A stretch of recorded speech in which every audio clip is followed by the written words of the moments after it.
Ke-9, modulnya adalah memanfaatkan benda tak kasat mata. Di sini benda tak kasat mata ya, bukan makhluk tidak kasat mata. Tidak. Kalau di sini benda itu bisa atom. Benda tak kasat mata ada namanya atom. Atom ada, kemudian ada partikel, ada molekul. Yang pertama kita bahas atom dulu. Tahu kalau pernah dengar bom atom? Atom itu struktur paling kecil. Atom. Saking kecilnya dia nggak kelihatan. Berkat kemajuan teknologi saat ini, telah dapat dilakukan visualisasi partikel materi yang pernah dianggap sebagai partikel terkecil. Jadi kalau tadi sel adalah bagian terkecil dalam tubuh makhluk hidup, kalau atom adalah partikel paling kecil dalam kehidupan. Visualisasi atom dilakukan dengan menggunakan sebuah mikroskop. Nah, jadi untuk melihat atom, saking kecilnya dia pakai mikroskop ini, namanya STM, Scanning Tunneling Microscope. Melalui monitor komputer dapat dilihat visualisasi terhadap atom-atom yang diamati melalui STM. Mula-mula terlihat sebagai bintik putih saja. Mula-mula hanya terlihat seperti ini, seperti cahaya, bintik putih titik seperti itu pada gambar terlihat kiri. Dan secara individual dalam gambar terkomputerisasi yang diperoleh dengan menggunakan mikroskop. Nah, setelah menggunakan STM tadi atau Scanning Tunneling Microscope, dia terlihat seperti ini. Jadi sebenarnya tidak sesimpel titik ternyata lebih rumit lagi. Kalau di sini mungkin seperti jaring-jaring, padahal dia adalah struktur paling kecil dalam kehidupan. Mikroskop ini mampu memperbesar permukaan yang berskala otomatis dengan cara mendeteksi aliran listrik yang mengalir dari permukaan tersebut menuju ujung logam pendeteksi. Nih, apakah kamu pernah memperhatikan rambut yang tumbuh di kepala kalian? Satu helai rambut sebenarnya tersusun dari beberapa molekul yang mengandung C atau karbon, H atau hidrogen, N nitrogen, dan S sulfur. Kemudian tulang-tulang yang ada di tubuh kita ini juga memiliki kandungan kalsium, makanya kita butuh minum susu supaya tulang-tulang kita ini kalsiumnya tercukupi. Kemudian ada fosfor dan juga oksigen. Oksigen itu udara yang kita hirup, itu namanya oksigen. Selain pada makhluk hidup, benda mati kayak seperti kayu, plastik, air, udara, kain, dan benda-benda lain merupakan zat kimia yang susun atas molekul-molekul tertentu. Misalnya, plastik yang bersifat lentur karena molekul-molekul penyusunnya mempunyai rantai yang panjang, makanya dia lentur. Sedangkan arang mudah patah karena susunan antar atom-atom penyusunannya banyak terdapat ruang yang kosong. Selain disusun oleh molekul yang berbeda, sifat-sifat suatu materi yang berbeda juga dapat disebabkan oleh perbedaan susunan-susunan molekul dalam materi itu. Materi ini maksudnya bendanya. Misalnya amilum yang ada pada umbi kentang.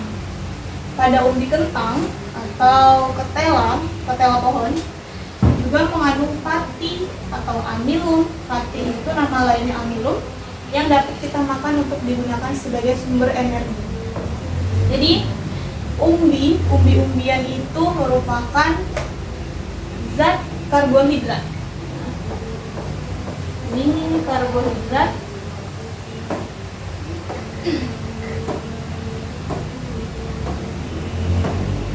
Umbi-umbi itu pasti dia karbohidrat atau makanan pokok.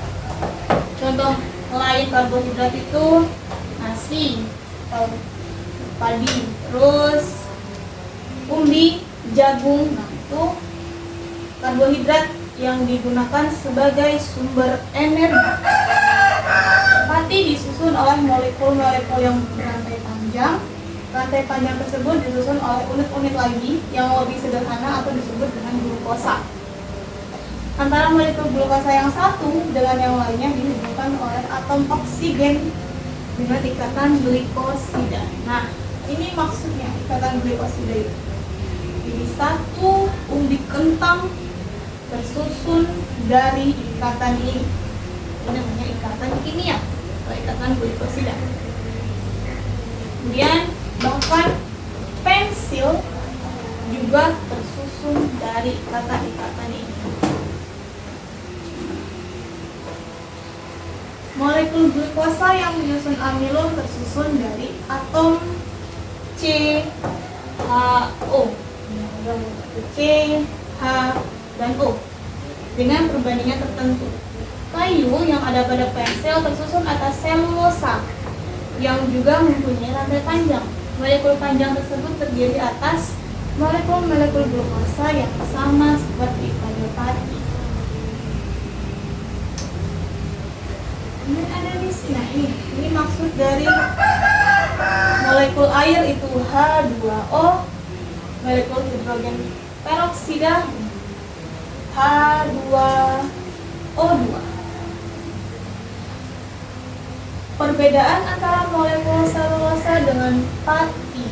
Nah, selulosa dan amilum sebenarnya penyusunnya sama, yaitu glukosa, tetapi jenis ikatannya berbeda. Mereka jenis talinya beda, cuman dasarnya sama. Selulosa merupakan zat yang keras, tetapi tidak dimakan oleh manusia karena tidak dapat dicerna oleh tubuh. Sedangkan amilum dapat dicerna dan digunakan sebagai bahan makanan. Amilum tadi ada di umbi. Nah, sedangkan selulosa ini ada di kayu. Sebenarnya unsurnya sama-sama dari glukosa, tetapi yang selulosa itu tidak bisa dicerna, amilum bisa dicerna. Mengapa hal ini terjadi? Keadaan itu menunjukkan bahwa tidak hanya jumlah dan jenis atom molekul yang menyebabkan sifat zat berbeda, tetapi pola susunannya dan jenis ikatan yang menyebabkan zat atau materi itu mempunyai sifat-sifat kimia. Contohnya, rumus molekul menunjukkan jenis atom menyusun suatu molekul perbandingannya. Atom itu misalnya tadi ada C, karbon, ada H, hidrogen, S, sulfur, dan lain sebagainya. Kalau air, ini air itu sebenarnya bahasa Indonesianya. Kalau bahasa kimianya HOH. Ada berapa H-nya? Ada 2. Berarti kita dapat menulisnya H2O. Molekul air, nama kimianya adalah H2O. Ada 2 unsur H dan 1 unsur O. Ada 2 unsur hidrogen dan 1 unsur oksigen. Oksigen tadi itu udara. Kemudian, bila 2 atom O mengikat 2 atom H, berarti H-nya ada 2, O-nya ada 2, maka akan terbentuk hidrogen peroksida. H-nya ada 2, berarti H2, O-nya ada 2, berarti H2O2. Hidrogen peroksida. Hal ini menunjukkan bahwa perbandingan jumlah dan jenis atom dalam satu molekul akan menghasilkan senyawa yang sifat dan jenisnya akan sangat berbeda. Walaupun cuma beda satu jenis, tapi sifatnya sangat berbeda. Di sini hanya ada 3 atom, ini ada 4 atom. Hanya selisih 1 saja, tapi selisih ini dia sangat berbeda. Bagaimana atom-atom dapat membentuk ikatan kimia dalam satu molekul? Ada sekitar 25 unsur penting untuk keberlangsungan makhluk hidup. Nah, unsur-unsurnya ada oksigen, udara, ada karbon, hidrogen. Nah, dalam tubuh, ini lambangnya ada O karena oksigen, C dari kata karbon, hidrogen dari kata hidrogen. Nomor atomnya itu 8, 6, 1. Presentase yang ada di dalam tubuh segini. Ada lagi yang lain. N, nitrogen. Kalsium lambangnya Ca dari kata calcium. Ada P, fosfor. K, kalium. S, sulfur. Na, natrium. Cl itu klor, dan magnesium itu Mg. Ini ada lagi, ada B.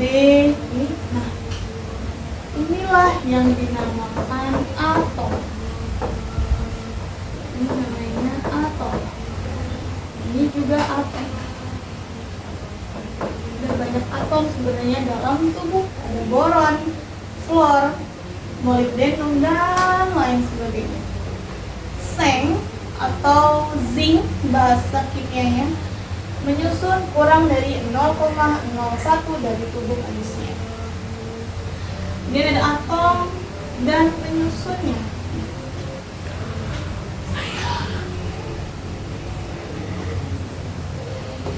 Zat tunggal sebenarnya terdiri atas sejenis partikel. Dia terbentuk dari beberapa partikel, tapi dia sama. Sedangkan campuran terdiri dari 2 atau lebih jenis partikel yang tercampur tanpa reaksi kimia. Partikel materi, partikel zat ini, materi itu maksudnya benda,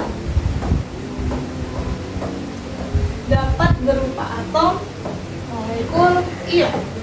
Partikel materi tersebut mempunyai ukuran yang sangat kecil sehingga hampir mustahil untuk mengamatinya, apalagi kalau tanpa bantuan mikroskop.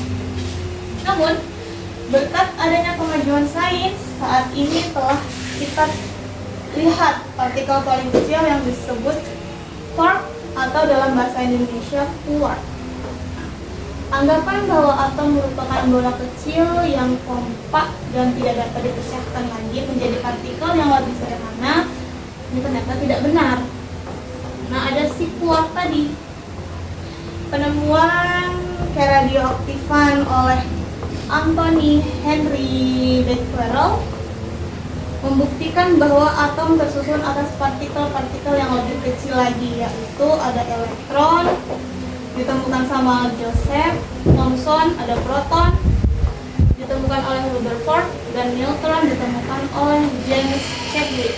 Jadi tadi awalnya ditemukan bahwa atom adalah unsur terkecil dalam kehidupan. Ternyata salah, karena atom itu terdiri atas partikel lagi, yaitu ada elektron, proton, dan neutron. Satu atom menurut ilmu kimia terstruktur atas inti atom. Inti atom itu ada proton itu pasti muatan positif, neutron itu netral, dan sedangkan elektron bermuatan negatif yang beredar mengelilingi inti dalam lintasan tertentu yang disebut dengan kulit atom dan orbital atom. Ini maksudnya si atom tadi. Di atom bentuknya seperti ini, bulat. Ada namanya proton, muatannya positif. Ada elektron, muatannya negatif, sama ada neutron yang muatannya netral. Nah, ini ada kulit atom, inti atom. Inti atom itu terdiri atas proton dan neutron. Proton muatannya positif, neutron muatannya netral, dan dikelilingi elektron yang bermuatan negatif. Jumlah proton sama dengan jumlah elektron karena atom bersifat netral. Ini yang akan menunjukkan si nomor atomnya. Jumlah atom atau elektron ditambah neutron menunjukkan bobot atom. Bobot ini berarti beratnya. Nah, ini contohnya. Pada atom netral, jumlah proton, jumlah elektron pasti sama. Makanya dia jadi netral karena imbang antara positif dan negatifnya. Masing-masing partikel penyusun mempunyai massa atau punya berat. Jadi baik proton, neutron, elektron pasti punya kimia berat. Elektron mempunyai massa sangat kecil dibandingkan dengan massa proton dan neutron. Oleh sebab itu, massa atom akan terpusat pada inti atom saja. Pada bagian sebelumnya kita sudah mengetahui bahwa molekul air tadi, air itu nama lainnya adalah H2O, terdiri dari 2 hidrogen dan 1 oksigen. Berarti tersusun atas 2 hidrogen dan 1 oksigen. Walaupun atom merupakan unit terkecil penyusun molekul, ternyata atom itu tersusun dari bagian yang lebih kecil lagi atau diberi nama partikel subatom. Nah, contohnya ada lampu. Lampunya ini helium, neon, argon, krypton, dan xenon. Lampu-lampu tersebut mengeluarkan cahaya berwarna-warni setelah dialiri arus listrik. Gas-gas yang dilewati oleh aliran listrik tersebut berpendar sehingga menghasilkan cahaya yang berwarna-warni. Cahaya ini yang menyebabkan loncatan pada elektron. Elektron tadi adalah bermuatan negatif, proton bermuatan positif, dan neutron bermuatan netral. Oke, udah cukup ya. Kita ada PR ya. Oke, cukup untuk yang materi awal atom ini. Masih ada beberapa, cuman ada PR kita